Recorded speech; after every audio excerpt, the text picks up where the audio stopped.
Bom, esse é um Grand Round que a gente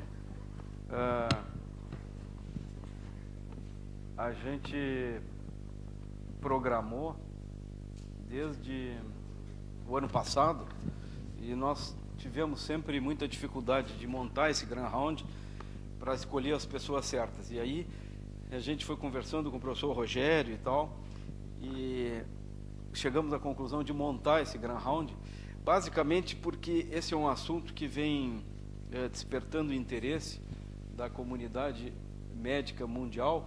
E eu trouxe essa capa do British Medical Journal do ano passado, não está bem nítido, porque a imagem também não estava boa, mas eu acho que 3 palavras ali resumem a síntese do pensamento atual em relação à questão do overdiagnosis, dos diagnósticos excessivos e alguns diagnósticos oriundos dos métodos novos de imagem, o que eles geram em termos de tratamento, de diagnóstico e de prognóstico. Então, olha ali, ó, armando a saúde, né? Quer dizer, o armamentário que nós temos hoje para levar em frente o processo todo do atendimento está calcado em uma série enorme de exames, muitos deles que a gente não dispunha no passado e agora tem. Por exemplo, a tomografia, estou vendo lá o pessoal do endócrino andando, né, os incidentalomas, né, que existem em várias áreas, na neuro, na endócrino. A imagem trouxe uma série de particularidades que nós não sabemos bem qual é a história natural de uma série de achados. Então, a saúde se empoderou de uma série de instrumentos novos que a gente precisa discutir. Isso tornou, né, novas práticas em cima desses achados, e a coluna é um exemplo, a ressonância magnética é um exemplo clássico na coluna, né?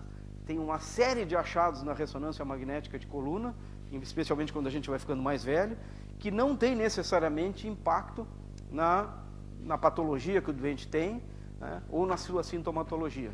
Então, nós temos um armamentário diagnóstico que se expandiu, trouxe com isso condutas alarmantes do ponto de vista de conduta, que nem todas as condutas essas baseadas nestes achados, eles têm uma fundamentação científica basicamente relacionada a resultados, e passou a ser, então, uma arma, né, na mão dos médicos, ter tanta informação e sem a qualidade da informação gerada por esses achados. Então, eu acho que o assunto ele não só hoje diz respeito à nossa medicina aqui, mas o mundo inteiro se discute a questão do overdiagnosis, os diagnósticos excessivos e os tratamentos eventualmente fúteis ou até muito prejudiciais, mas baseado em evidências muito pouco significativas. Então, por isso a gente convidou o professor Rogério, que, na verdade, essa ideia a gente conversando no corredor, discutiu o que achava interessante, trazer para o Grand Round, e convidamos também a professora Alice, que é epidemiologista e oncologista da Santa Casa, professora do Departamento de Saúde Coletiva da Fundação Universitária Federal de Ciências da Saúde de Porto Alegre. Ficou comprido esse nome, né? Mas a ideia é que, como isso está muito envolvendo também a questão oncológica, da oncologia, a gente quis trazer essa ideia da professora Alice. Então, sem mais delongas, professor Rogério, o senhor quer iniciar? Nazi, obrigado. Eu agradeço pelo convite, um desafio interessante. Me cabe, então, refletir sobre o assunto. Como é que se diz? Eu vou fazer o lançamento na área para a professora Alice cabecear. Antes de começar, eu queria fazer um remark aqui. Nós estamos fazendo 10 anos de Web TV no Hospital de Clínicas. A Web TV foi um projeto que eu iniciei, e com a ajuda do Jorge, do Júlio, do Carlos, que estão aqui no auditório fazendo até hoje o apoio logístico dessa atividade, mas o Fábio, que trabalhava no antigo, hoje CGTI, antigo grupo de sistemas, e o Gabardo, nós somos pioneiros no Brasil, o Hospital de Clínicas, em fazer webcasting das atividades científicas. E essa, por sua vez, foi a primeira atividade de educação à distância na Faculdade de Medicina da URGS. Então, é interessante eu estar aqui nos 10 anos. o Nazi não sabia disso, quem marcou a data não sabia, mas foi no segundo semestre do ano 2003 que a gente iniciou essa atividade. Hoje nós temos, inclusive, um acervo de Grand Rounds e conferências à disposição dos estudantes ou do público, quem quiser assistir. Tem parte na página do hospital e parte agora no novo portal do YouTube que o hospital está abastecendo pouco a pouco de vídeos. Bom, excesso de diagnóstico, overdiagnose, superdiagnóstico, diagnóstico errado ou não errado. William Osler é talvez o fundador da medicina clínica moderna. No século XIX, em 1848, ele publicou vários artigos e mais adiante na carreira, em 1892, ele publica então a primeira edição desse livro que está aí, The Principles and Practice of Medicine. O título é familiar para todo mundo que é da área de clínica. Esse livro depois virou o Harvey's Textbook of Internal Medicine, que muitos de nós usam até hoje, e certamente todos nós usamos na Faculdade de Medicina. E Osler, enfim, enunciou vários princípios que a gente usa hoje, deveria continuar usando. Mas eu pensei uma frase interessante, né, que está aí: não permita que suas concepções sobre as manifestações da doença se originem de palavras ouvidas ou lidas. Observe, e então raciocine, compare e julgue, mas inicialmente observe. Ele enfatiza isso. Dois olhos nunca enxergam igualmente, nem dois espelhos refletem a mesma imagem. Que a palavra seja a sua escrava e não a sua mestra. Viva nas enfermarias. Ele preconizava que o contato diuturno com o paciente e a capacidade de observar, examinar o doente e deduzir o que o doente tem era a chave mestra da medicina. E assim deve ser até hoje.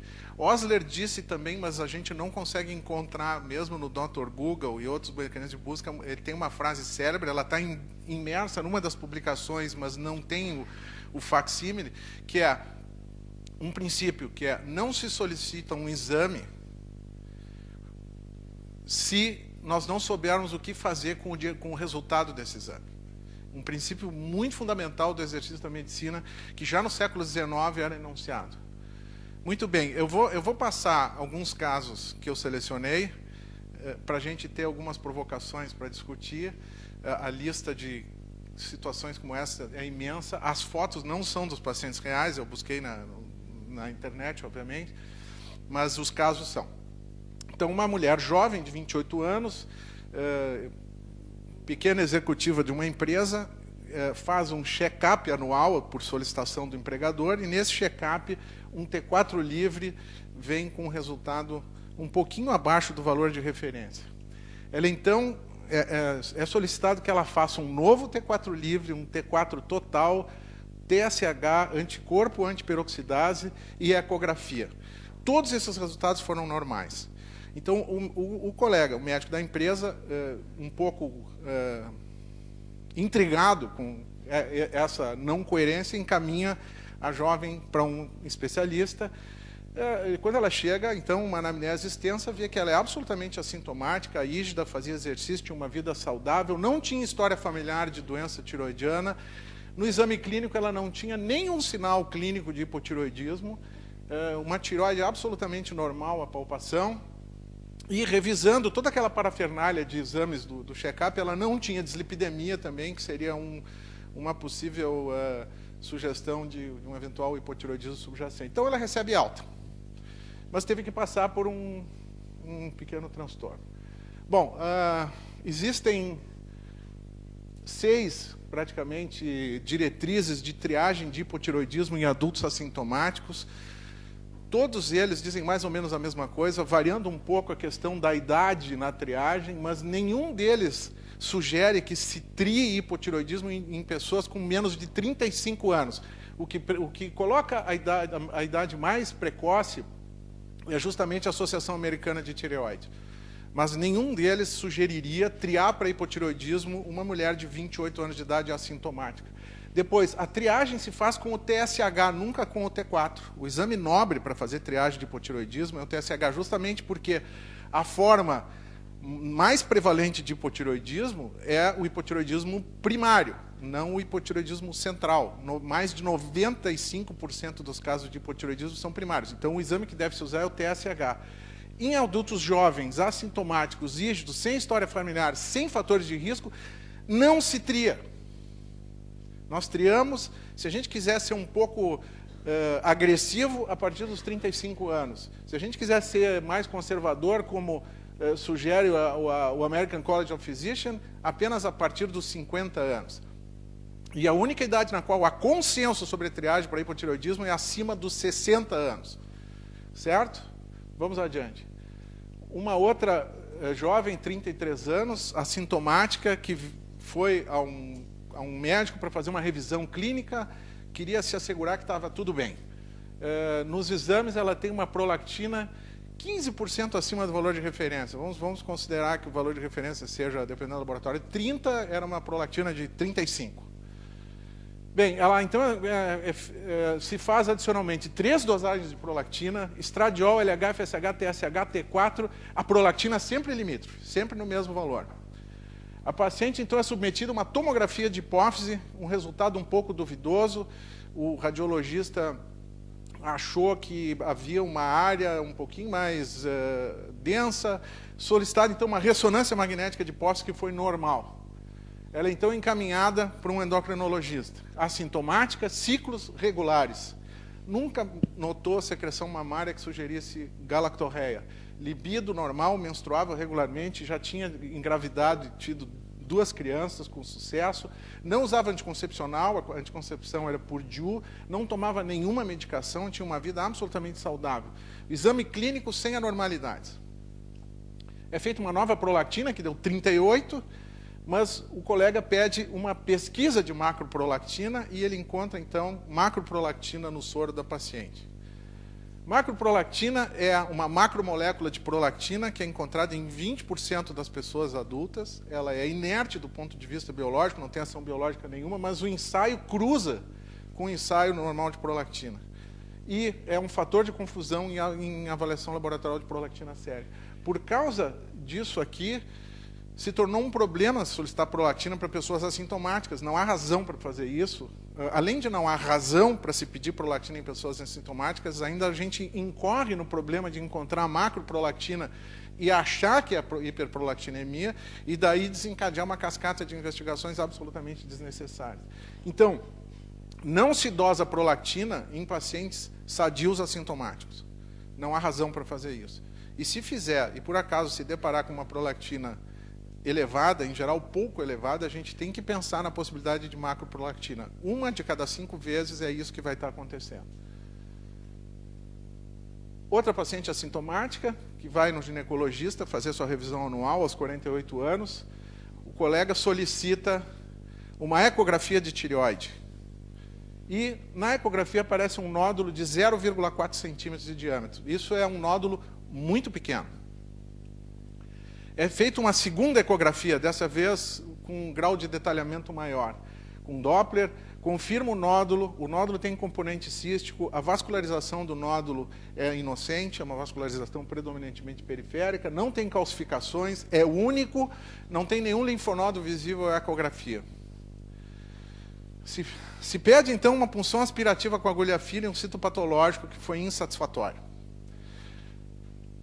A paciente, inconformada e estressada, procura, então, um endocrinologista. Ela não tem história prévia de doença tiroidiana, não tem história familiar, é assintomática. O nódulo descrito na ecografia é impalpável, está abaixo do limiar de palpação do examinador. Um médico bem treinado e experiente em examinar a tireoide consegue palpar nódulos com facilidade em torno de 1 centímetro e muitas vezes abaixo de 1 centímetro também. E a tireoide no exame clínico tinha características normais.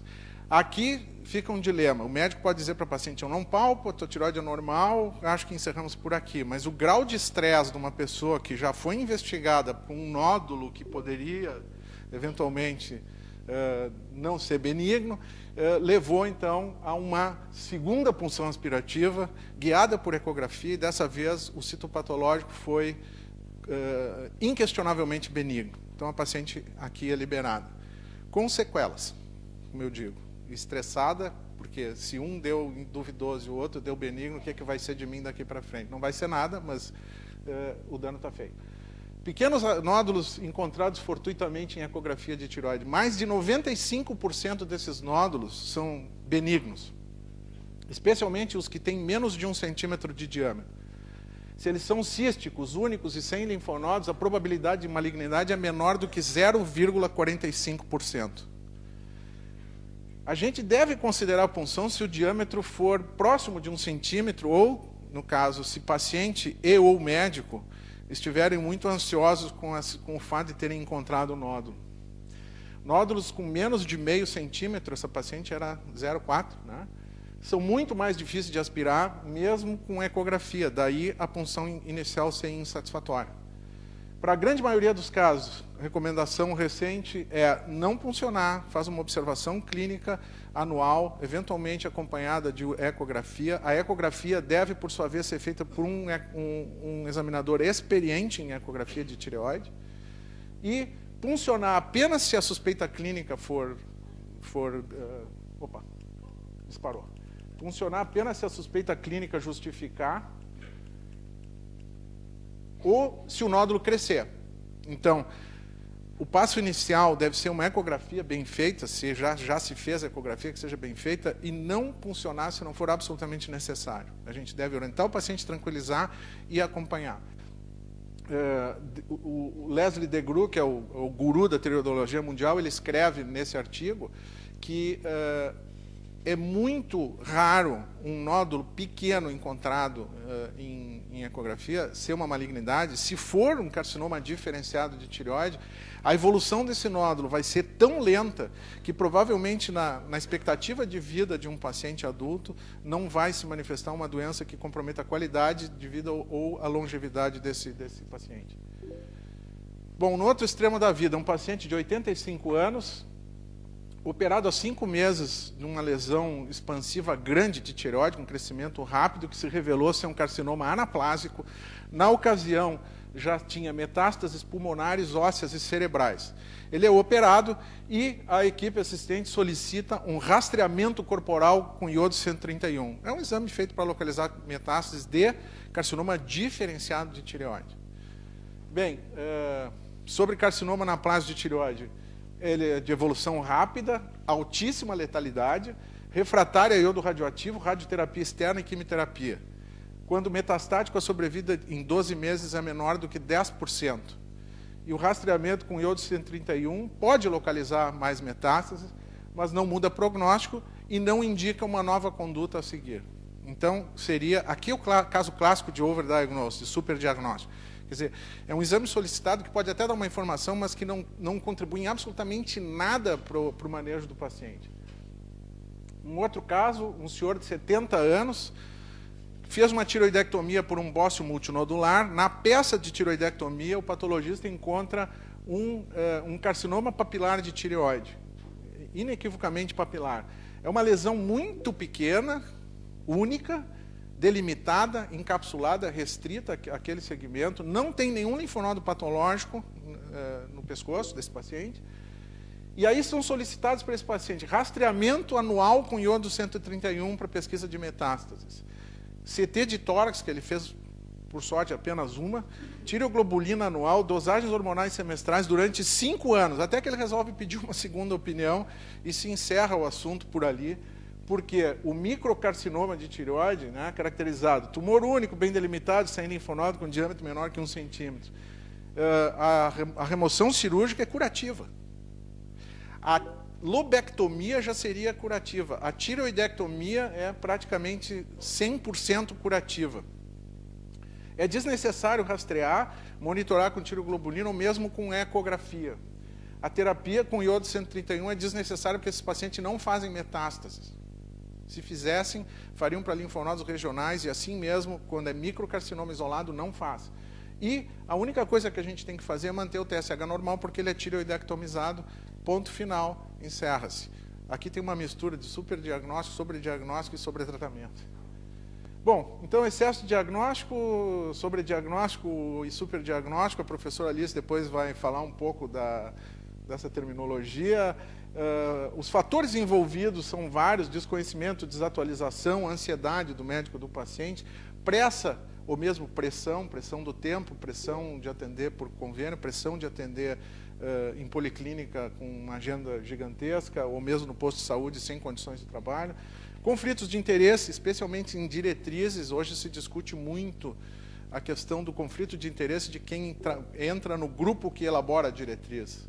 Isso está sendo fortemente escrutinado agora e está se propondo critérios muito mais rígidos para aceitar que indivíduos participem da elaboração de diretrizes.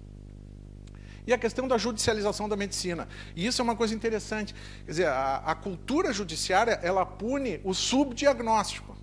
Quer dizer, o sujeito erra porque não identificou uma doença. Mas ninguém erra quando exagera no diagnóstico. Não existe a cultura de... mesmo no meio médico, mesmo entre nós, mesmo na sociedade ampla, exagero não é ruim. Menos deixar de fazer é ruim. Então, isso também contribui para a questão...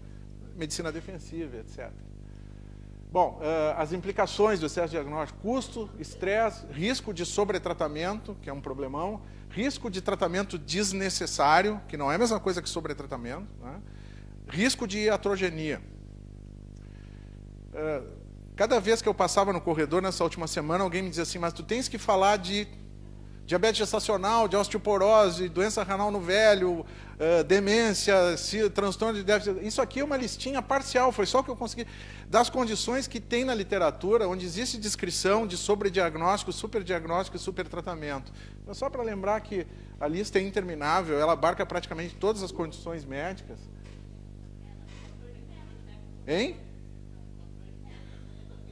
Não encontrei gineco, senão teria mais umas contribuições aqui para a minha lista. Mas tem diabetes gestacional ali, Helena. E para finalizar, eu busquei um autor lá do século XII, que é um dos patronos da medicina, né? Moisés Maimônides, na Espanha, escreveu: o médico não deveria tratar a doença, mas sim o paciente que sofre com a doença. Quem já não ouviu essa frase, né? Agora, ensina a tua língua a dizer eu não sei, e progredirás. Isso eu acho que é um conselho sábio. Um pouco de humildade, um pouco de reconhecer que a gente não sabe. A gente tem tempo de dizer para o paciente isso e se propor ou a estudar ou a encaminhar. E, finalmente, existe uma doença que é disseminada e da qual os homens raramente escapam. Essa doença varia de grau em homens diferentes. Eu me refiro a isso, que toda pessoa pensa que sua mente é mais esperta e mais culta do que ela realmente é. Eu descobri que essa doença acometeu muitas pessoas inteligentes. Elas se expressam não apenas em termos da ciência com a qual têm familiaridade, mas também em termos de outras ciências sobre as quais nada sabem. Se saudadas com aplausos, a doença mesma se torna mais grave. E eu vou encerrar aqui e passar diretamente para a professora Alice, porque as reflexões agora vão refletir na questão mais científica, mais epidemiológica, para a gente ter a dimensão real do problema. Obrigado pela atenção de vocês. Aplaudir para tua chave. A gente aplaudir por causa do que tu falou. Bom, então, em primeiro lugar, eu queria agradecer o convite. Para mim, obviamente, é muito bom estar, né, de volta conversando com vocês. Eu fiz a faculdade aqui, né, parte da minha formação. Tem vários amigos aqui, e então eu me sinto, né, muito bem entre amigos e contente. Nós estamos há horas planejando esse Grand Round, então já trocamos algumas figurinhas. O que nós pensamos, né? Eu trazi algumas questões do porquê que a gente chegou nessa situação hoje, né? Se vocês forem ler, botar lá, né, no PubMed, overdiagnose ou prevenção quaternária, ou essas palavras-chave, vocês vão ver muita bibliografia. Recentemente saiu no JAMA, tem saído todo o tempo artigos sobre isso. Então, por que nós chegamos aqui? É sobre isso um pouco que eu quero conversar. Então, eu agradeço o convite. Bom, algumas questões. Eu sou oncologista e coordeno o Centro de Prevenção de Câncer da Santa Casa, e lá o que a gente faz? A gente vê o tempo inteiro sobre diagnóstico. Pessoas com antígeno carcinoma embrionário elevado, pessoas com pólipo, pessoa com cisto, pessoas que vão para lá achando que tem alguma doença grave, principalmente que remeta a câncer. E o câncer, ele particularmente, ele se presta para essa situação. Então, só para lembrar, assim, algumas questões de nomenclatura, no câncer especificamente, a gente tem a questão da detecção precoce e do rastreamento, né? Então, a detecção precoce é a detecção precoce de doença, e aí o quanto nós conseguimos alterar a história natural dessa doença é que interessa. E o rastreamento é quando a gente vai detectar lesões pré-malignas e nós vamos impedir que a pessoa venha a adoecer. Quer dizer, é essa balança é isso que nós temos que colocar na balança na hora de pensar em intervir. O segundo ponto é, bom, qual é o nosso objetivo? Né? Se o nosso objetivo é diminuir mortalidade e diminuir sofrimento associado à doença avançada, porque, lembrem, nós tratamos uma vida inteira de pessoas com doenças crônicas. Elas vivem bem, nós temos tecnologia médica para controlar e manter a qualidade de vida das pessoas doentes. Nós não temos como evitar todas as doenças, e o que nós temos que fazer é evitar o sofrimento com uma doença avançada. Então, se a nossa intervenção é diminuição de mortalidade e diminuição de casos avançados que tragam perda de qualidade de vida, tragam sofrimento, as nossas intervenções deveriam vir de ensaios clínicos randomizados de boa qualidade, porque é uma intervenção como outra qualquer.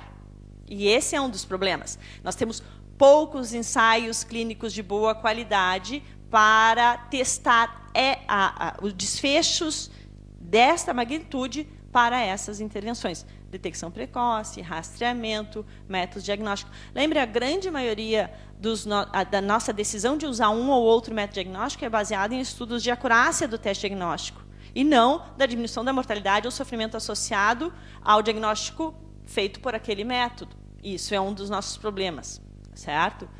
Bom, e aí nós temos uma limitação do método epidemiológico, né? Eu venho dizendo isso, é quase, né, um tiro no pé, mas assim, o que o método epidemiológico ele faz? Ele faz inferências sobre observações, correto? Então, o que a gente faz? A gente observa eventos, associações de eventos, mesmo que a gente, no ensaio clínico, esteja alocando o fator em estudo, nós estamos observando as associações das pessoas que estão ou não expostas àquele fator em estudo. E aí a gente faz uma inferência, porque a gente está trabalhando com amostras e não populações. Vejam como é frágil quando a gente coloca assim as nossas conclusões. E a gente prioriza isso em cima da nossa observação clínica. Então o paciente está na nossa frente, está se queixando disso ou daquilo, ou está dizendo que não quer fazer isso ou aquilo, e a gente, quase que de uma forma dogmática com a ciência, a gente acaba priorizando o resultado do estudo tal, ou da publicação tal, ou do guideline tal, e etc. Então, é uma inversão da utilização da evidência científica que, infelizmente, é baseada numa metodologia frágil. A gente tem que dimensionar a incerteza dessa metodologia. Bom, e, por fim, assim, trazendo mais uma questão, vamos dizer assim, que está provavelmente no fundo também disso, é que nós temos um descompasso na área do câncer, principalmente, mas em outras doenças graves e prevalentes, é que, assim, câncer é uma doença fatal. Culturalmente, para nós aprendemos e nós disseminamos que as pessoas morrem de câncer. Quem tem câncer morre de câncer, certo? Então, como que a gente vai não diagnosticar tão precocemente quanto a tecnologia médica atual permite, e como que nós não vamos tratar tão agressivamente quanto existe tratamento, se câncer as pessoas morrem? Tá, mas acontece que não é mais assim. Aí que tá. Nós temos uma cultura de que câncer é uma doença fatal, que gera sofrimento, tem estigma, que é uma cultura da época, né, da nossa formação cultural, e temos a tecnologia médica que mostra que tem pessoas que têm câncer e não fazem tratamento e vivem muito bem, morrem de outras coisas, tem pessoas que têm câncer, se tratam e ficam muito bem, né? As taxas de mortalidade dos diagnósticos de câncer hoje em dia, a gente sabe, só melhoram, só que teve uma desproporção entre o nosso... E aí gera esse sentimento contraintuitivo. Só um pouquinho, mas se eu tenho um exame que vai me diagnosticar esse câncer tão cedo quanto possível, por que eu não vou diagnosticar? Se ela vai morrer daquilo. porque ela não vai morrer daquilo, provavelmente. Tá? E essa desproporção é que nos gera essa ansiedade e que nos fica difícil de entender por que a gente não vai usar toda a tecnologia disponível. E a conclusão final, né, é de que porque a gente pode gerar mais sofrimento do que bem. Bom, 2 casos clínicos. Lógico, é na área do câncer, porque o câncer, nós conhecemos muito da história natural do câncer, então nós temos muito mais ferramentas de como tá trabalhando, né, todos os momentos de intervenções preventivas, e a gente sabe quais são os momentos em que ele é reversível, né, volta para a história natural.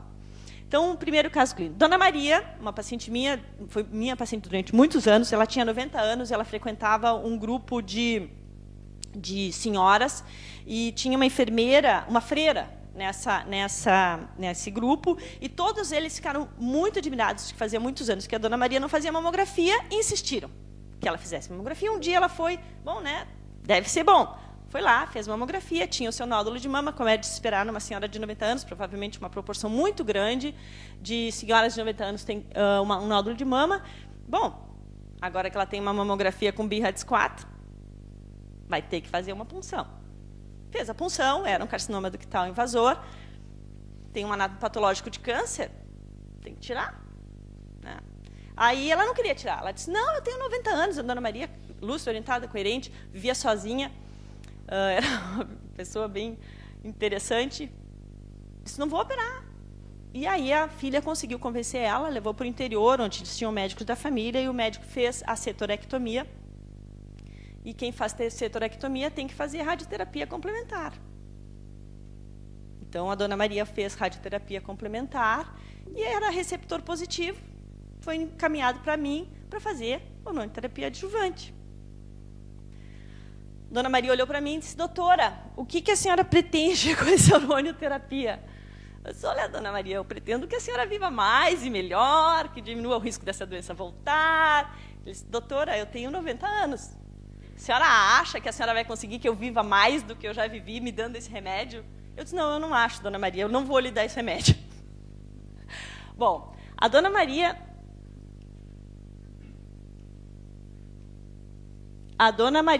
ela viveu até os 97 anos doente.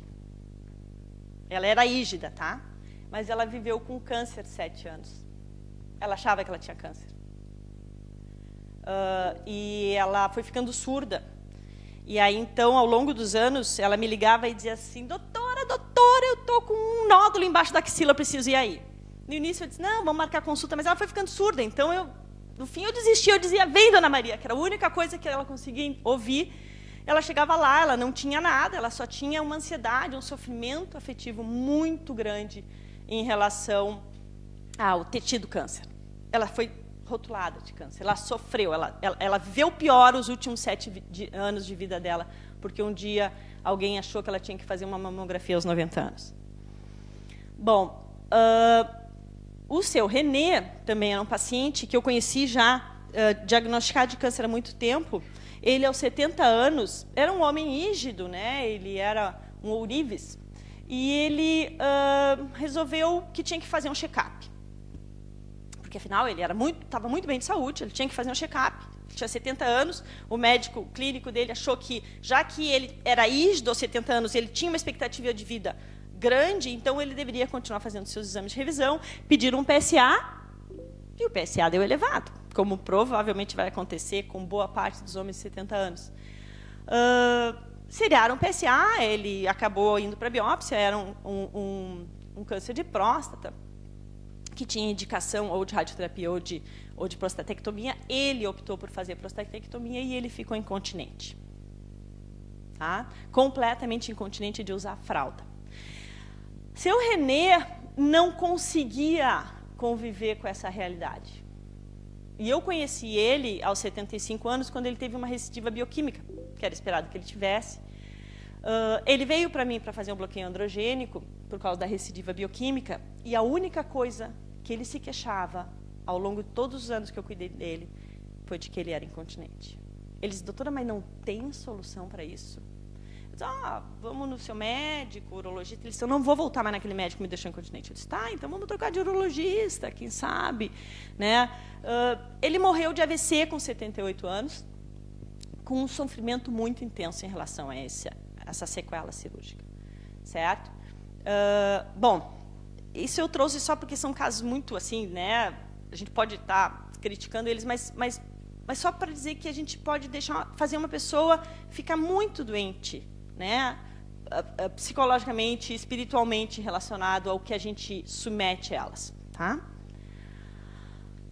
Eu tenho o entendimento que boa parte do que nos trouxe aqui são os tipos de estudos que embasam essas nossas tomadas de decisão. E aí, particularmente, para os check-ups ou para os rastreamentos, nós temos vieses específicos. Eu sei que a maioria de vocês conhecem esses vieses, eu vou falar sobre eles, porque vamos dizer assim, essa conversa e lembrar que isso acontece, mesmo que seja contraintuitivo, para mim é importante para a gente poder superar essa questão. Então, vieses típicos de estudos de intervenção do tipo rastreamento. Viés de tempo-ganho, em inglês é um nome melhor, o lead time bias. Vamos considerar que essa aqui é a história natural de uma doença. O câncer é o mais fácil de entender, mas pode ser qualquer doença. Uma pessoa, numa população não rastreada, ela tem um início da doença num tempo desconhecido. Nós não temos tecnologia médica para conhecer, a não ser coisas tipo causa externa, que a pessoa é atropelada ou esfaqueada. E ela vai vir a ser diagnosticada por sinais e sintomas num tempo X e vai morrer num tempo Y. Se a gente tem um teste de rastreamento que o tratamento tem impacto positivo sobre essa história natural, ela vai ser diagnosticada precocemente e ela vai morrer depois. Se isso aqui nós chamamos de sobrevida de tempo ganho real, ela ganhou aquele tempo, ela vive mais porque ela foi diagnosticada precocemente e tratado precocemente. Porém, se nós temos uma população rastreada em que o tratamento não altera a história natural, e eu vou dizer para vocês que em câncer ela pode encurtar a história natural da doença, nós temos um tempo de sobrevida com doença que nos dá a impressão de que ela viveu mais. Mas não, ela só viveu mais com o diagnóstico. Isso é o viés de tempo ganho. Então, esse é o tempo de ganho real e esse é o viés de tempo ganho. Ela vai viver mais depois do diagnóstico, mas ela não vai viver mais. Certo? Então, esse é o primeiro grande problema dos estudos de intervenção preventiva do tipo rastreamento. O segundo é o viés de duração de tempo. Se nós pensarmos que a gente tem doenças com prognósticos mais variados, o câncer de mama não é um câncer de mama, o câncer de próstata não é um câncer de próstata, provavelmente em todas as outras especialidades isso acontece também. Se nós dividirmos essas linhas entre tumores de crescimento muito rápido, tumores de crescimento mais lento, nós vamos rastrear em períodos regulares. A gente não rastreia as pessoas todos os dias, os pacientes dizem, mas eu não posso fazer isso. Olha, mesmo que a senhora durma dentro do tomógrafo, a gente não vai diagnosticar tudo precocemente. Pelo contrário, ela vai ter um câncer de tanta rastreação. Bom, mas acontece que os tumores de crescimento mais lento, eles são mais passíveis de ser detectados pelo rastreamento. E aí o que acontece? Eles vivem mais do que os não rastreados. Mas eles não vivem mais porque foram detectados pelo rastreamento. Eles vivem mais porque eles viveriam mais. Eles são menos agressivos. Certo? Isso é particularmente assim, da área da oncologia. Bom, se a gente for ver essa publicação aqui do NCI, o que a gente postula? Se nós pensarmos, né, que isso aqui é a agressividade do tumor, isso aqui é o tempo até a morte, nós vamos ter tumores que vai ser tão rápido que quando a gente diagnosticar, a pessoa está muito próxima do seu tempo de morte. Vai ter algumas pessoas que a gente vai conseguir diagnosticar em algum momento pelo sintoma que a pessoa desenvolveu ou não, e nós vamos ter aqueles que vão ter um crescimento muito lento. Ela vai ser diagnosticada e ela vai viver com o seu câncer muito tempo. E nós vamos ter uma parte das pessoas em que esse câncer não vai progredir. Eventualmente, e nós já sabemos disso, isso é o mais incrível, ele vai regredir. Ele pode regredir. Então, aquela cultura, câncer é fatal, todo mundo morre, e morre de um jeito muito sofrido, é que, nesse slide, a gente tenta demonstrar que não é bem assim. Todas essas possibilidades existem e só se beneficia de rastreamento esse grupo aqui. Esse, particularmente, tem um crescimento lento e a gente consegue alterar a história natural. E esse aqui, às vezes sim, às vezes não. Porque o crescimento é tão lento que isso não lhe traz sofrimento. Certo? Vou dar um exemplo para vocês. Isso aqui foi publicado no JAMA, agora de 2013. O que eles fizeram? Eles fizeram uma taxa de incidência de alguns tipos de câncer em 1975 e em 2010, e a taxa de mortalidade no mesmo período, e a variação no período, através do sistema de levantamento epidemiológico de doenças, que é o SEERS. Né? Bom, nós temos 3 cenários. Primeiro cenário, quando o rastreamento do tumor é indolente, aquele tumor tem um significado clínico, certo? Tu tem um aumento global nas taxas de incidência, mas intervir em lesões pré-malignas não diminui as lesões invasivas e o impacto sobre a mortalidade não é significativo. Então, por exemplo, câncer de mama. Nós tivemos um aumento de 20% na incidência do câncer de mama no período, tivemos uma diminuição de 30%, e nós sabemos que parte disso aqui é a adjuvância de tumores iniciais. Certo? Câncer de mama, a gente diagnostica precocemente. A gente não faz o rastreamento.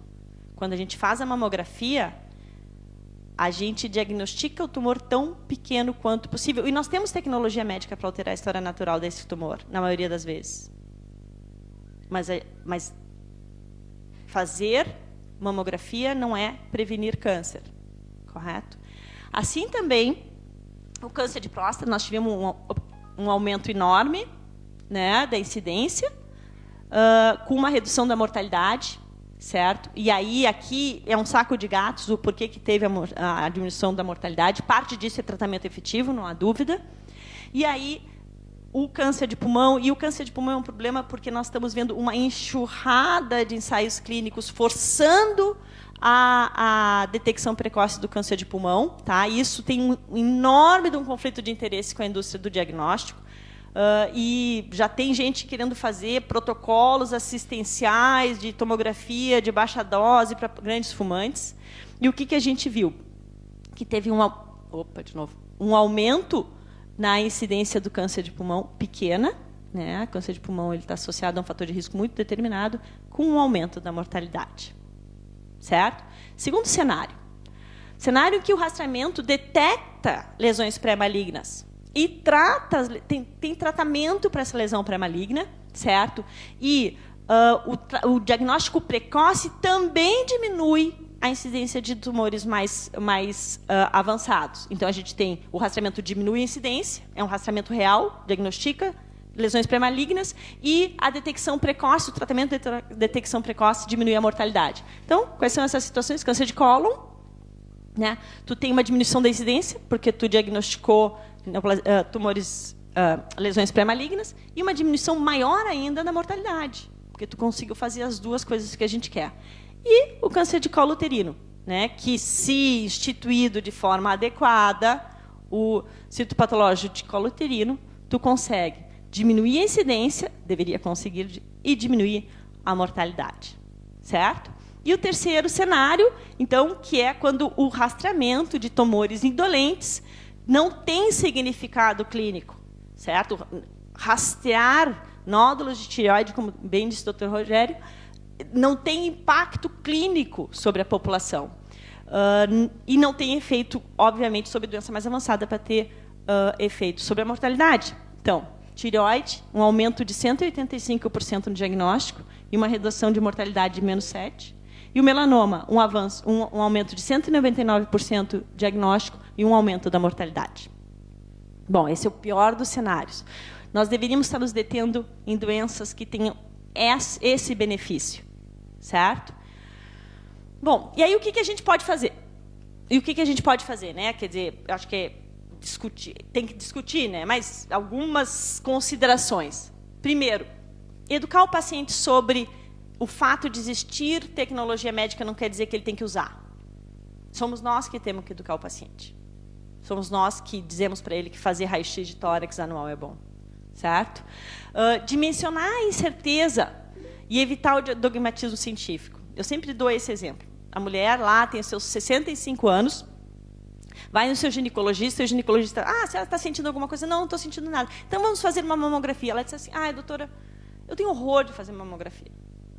Eu fico doente 1 mês. Cada vez que o técnico lá do raio-x volta para me perguntar alguma coisa, depois do exame, eu já me vejo assim a 7 palmos. Não dá para parar, e aí o ginecologista diz assim, mas aí a senhora vai morrer de câncer de mama. Se a senhora não fizer, a senhora vai morrer de câncer de mama. Mentira.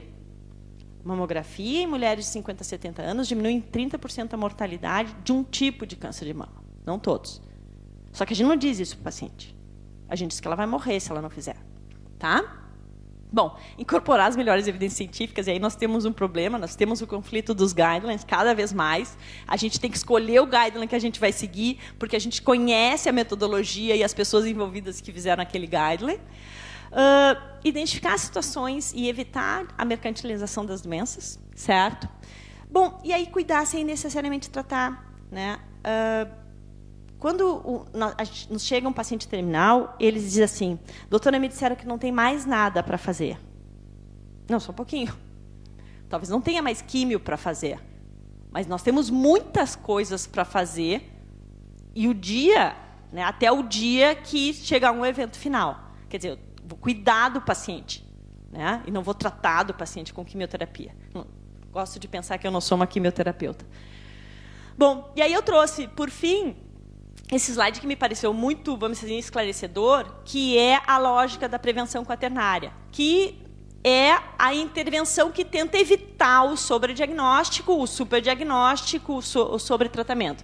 Então, se nós pensarmos na prevenção primária, é quando nós temos a enfermidade, é o sentimento do paciente em relação ao adoecimento, e doença seria a forma técnica, médica, de estar identificando a doença, correto? Então, na prevenção primária, o paciente não se sente doente e, tecnicamente, nós não identificamos uma doença. A gente tenta evitar que ele se ponha a fatores de risco que tornem ele doente. Essa é a nossa intervenção.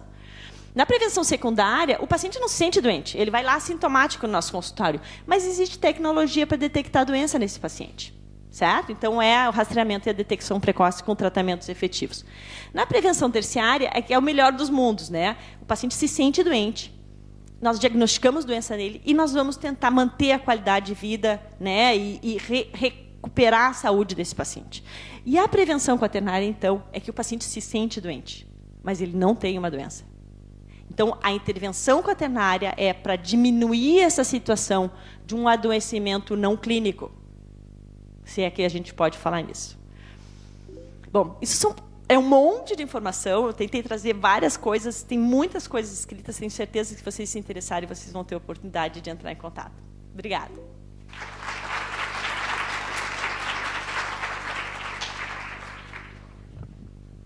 Vou pedir para... Vocês podem vir para a mesa para a gente conversar um pouquinho?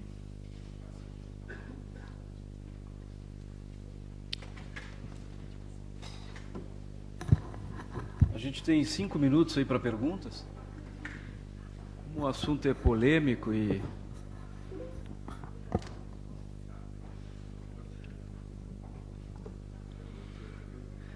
Professor Matheus, sucintamente, que nós vamos ter que explorar bem esses nossos palestrantes.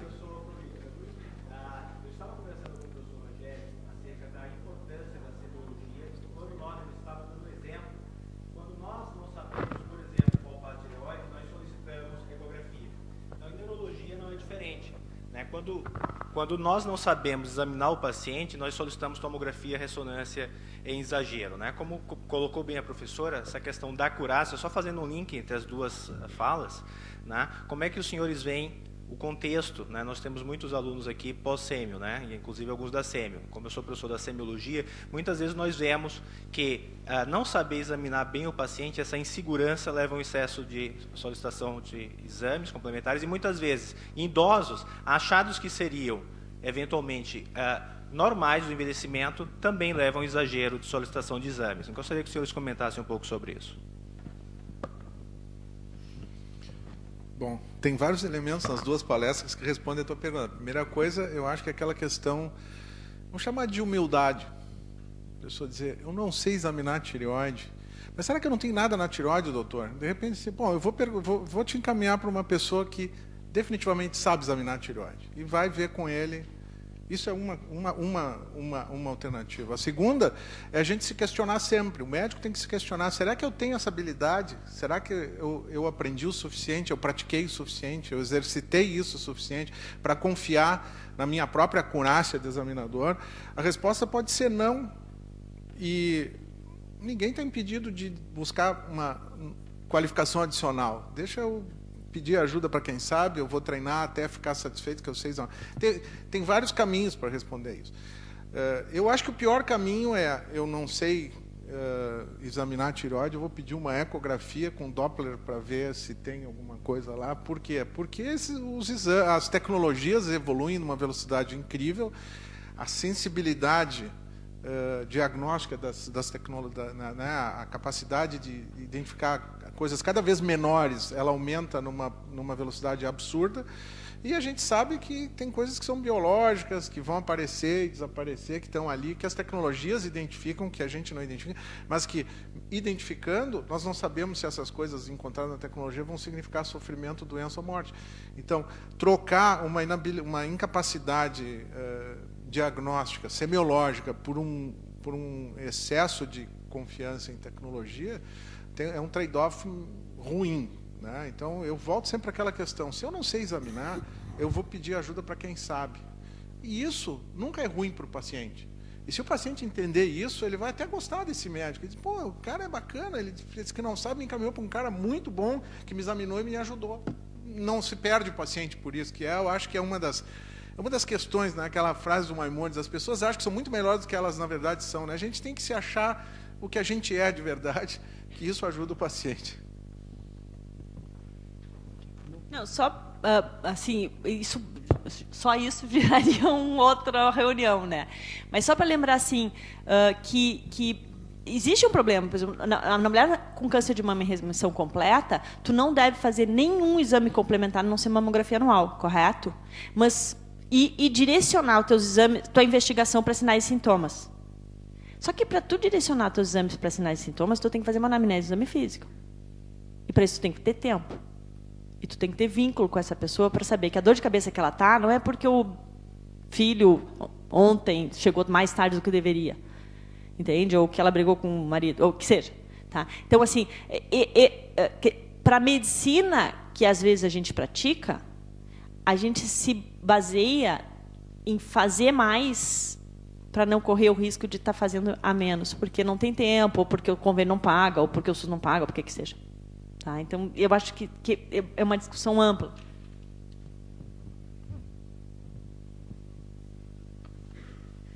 Mário.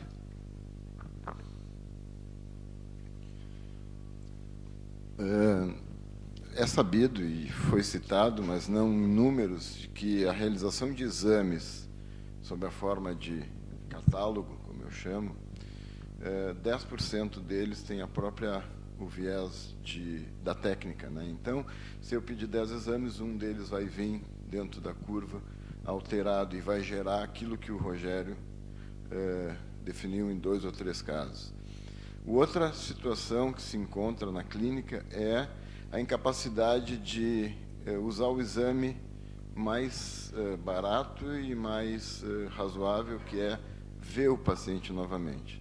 O que a gente observa é que um cotovelo doído num jogo de tênis gera uma ressonância no dia seguinte. Por quê? Porque não se espera a evolução natural da sintomatologia. Existe uma pressa que corresponde ao restante do nosso esforço agora de ser cada vez mais imediatista. Então, é menos um complemento com esse comentário que, se os alunos puderem introjetar a ideia de que devem rever os pacientes com mais frequência, a maioria dos exames e das condutas podem ser evitados. Eu sempre gosto quando a gente fala um pouco desse assunto, talvez muitas das coisas estejam relacionadas a nossas incertezas, né? É possivelmente mais fácil a gente fazer uma medicina quando a gente aborda o tema de forma epidemiológica em termos de saúde pública. Na frente do doente, às vezes, muda um pouquinho a questão. E eu acho que existem algumas situações em medicina que a gente não sabe a história natural da doença. E isso gera incertezas e a insegurança. Isso vale muito para a próstata, assim, né? Hoje, exatamente quem é um paciente com 50 anos que tem um PSA pouco elevado, que é a ponta do iceberg, que vai evoluir muito mal, e em 5 anos ele está cheio de metástases, ou esse tumor dele é um tumor de comportamento benigno. E assim eu acho que se presta para mama, acho que se presta para uma série de achados, especialmente na área de onco, mas algumas coisas também na área das doenças não oncológicas. Eu estou vendo aqui o professor Brenol lá em cima, né? A gente tem uma opção de doenças, fibromialgia, que a gente cria assim uma fantasia, né, própria e no doente, porque a gente não conhece direito a doença nem a sua evolução. Então, por isso talvez a gente se calque tanto na solicitação de exames e de tantas consultorias, que a gente tem pouca respaldo depois no resultado final. Então, eu acho que quando a gente fala em semiologia, a gente está falando em interpretação e tradução daquele achado. Prognóstico não está embutido na semiologia. Saber examinar é uma coisa fundamental que a gente só adquire com treino. Agora, o que aquilo implica é mais difícil.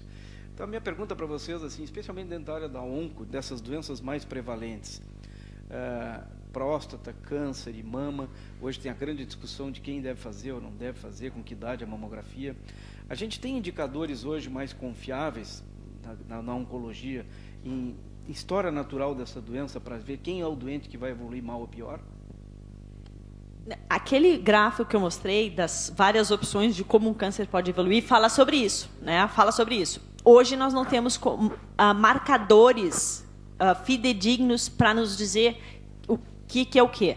Existe uma série de marcadores biológicos, moleculares, que ainda não estão validados o suficiente. Mas, para vocês terem uma ideia, em 2010, o NCI fez um workshop tentando tirar o nome neoplasia da neoplasia intraepitelial de colo uterino, a neoplasia intraepitelial de próstata, tirar o nome câncer.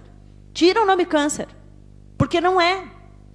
Né? Então, assim, quer dizer, a tentativa de chegar e dizer assim, ó, vamos fazer coortes destes tumores para entender a história natural. Agora tem uma outra coisa que é um problema. Por que nós não fazemos exames para detectar precocemente uma recidiva de um câncer de mama na mulher em remissão completa? Porque ela vai morrer igual se voltar. E isso nós não temos coragem de dizer para o nosso paciente. Eu não vou dizer assim, minha senhora, eu não vou lhe pedir um raio-x de tórax, porque se a senhora tiver com uma metástase pulmonar diagnosticada por um raio-x de tórax, não é esse raio-x que vai mudar a sua história natural, a senhora vai morrer igual. Eu não vou dizer isso para ela, mas é a verdade. É por isso que a gente não faz. Porque detectar precocemente uma recidiva no câncer de mama não altera a história natural da doença. É muito duro isso. E por isso que a gente pede, porque nos deixa mais tranquilos. Pelo menos eu fiz alguma coisa. Só que eu posso matar ela antes.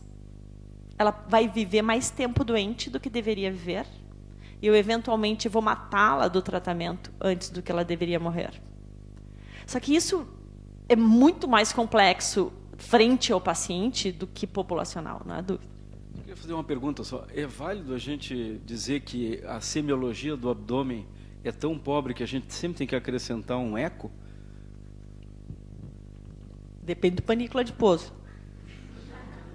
Eu tenho várias senhoras que eu peço uma ecografia abdominal. Também aí depende um pouco do que a gente está buscando, né? Porque dentro tem ecografia, sim. Não, a gente não pode abrir mão de examinar o paciente nunca, né?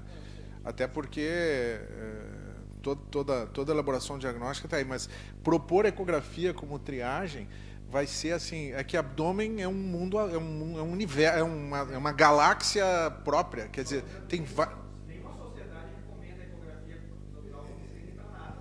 Isso. Então, Nem a ginecologia. Existem guidelines de check-up, né? Guidelines que vários, e com todo o conflito de interesse possível, nenhum deles ousou propor que se fizesse ecografia como screening do que quer que seja. Agora, examinar o paciente, eu acho que jamais se pode abrir mão. Eu tive já caso de um paciente obeso, muito obeso, que acabou morrendo de um tumor extremamente agressivo de peritônio, que quando ele foi diagnosticado, o tumor tinha 18 centímetros de diâmetro, palpável. Só que tem uma coisa, ninguém tinha palpado o abdômen dele nos últimos 2 anos, ou 3, porque sempre diziam, não, esse senhor pesa 160 quilos, a gente não vai conseguir palpar nada. Uma pessoa cogitou, está em evolução, assim, cogitou de solicitar uma ecografia em um determinado momento, mas desistiu porque alguém na ecografia disse assim, mas a ecografia com panícula de pouso desse tamanho vai ser muito pobre, eu não vou conseguir, não tenho janela ultrassonográfica para ver nada muito pequeno, muito detalhado. Então aquele paciente ficou assim, o que eu sempre agradeço, se alguém tivesse palpado o abdômen desse indivíduo, em vez desse tumor ter 18 centímetros, será que não teriam pego um tumor de 10 centímetros lá pelas tantas? A gente não sabe, é uma especulação. Mas me deixou assim um pouco triste de ver que o paciente não foi examinado em nenhum momento, onde talvez alguma evidência de um processo expansivo tivesse sido vista e talvez se permitisse fazer alguma coisa para esse paciente. Então, nunca se abre mão de examinar o doente e a gente deve perguntar se faz ou não faz a ecografia antes de pedir. Deixa eu complementar uma coisa bem rápida. Só queria complementar, assim, eu não abro mão de examinar o abdômen do meu paciente, na verdade, fazer um exame físico completo, porque eu acho que o grau de intimidade que eu estabeleço com o meu paciente depois de botar minhas mãos na barriga dele muda o nosso nível de relacionamento, que faz com que eu consiga fazer uma anamnese melhor. Eu me lembro do Nelson Ferreira, uma vez ele disse uma coisa, só para concluir. A ressonância magnética talvez seja um dos grandes avanços na área de imagem. Mas especificamente na área da coluna, talvez ela tenha trazido mais desserviço do que benefício, porque são legiões de sequelados hoje operados em função de um resultado da ressonância magnética de coluna. Então, eu acho que a gente encerra esse Grand Round. Eu queria agradecer aos nossos professores. Acho que o tema é intrigante, mas fundamentalmente para que a gente reflita sobre as nossas práticas. Muito obrigado, até quarta que vem.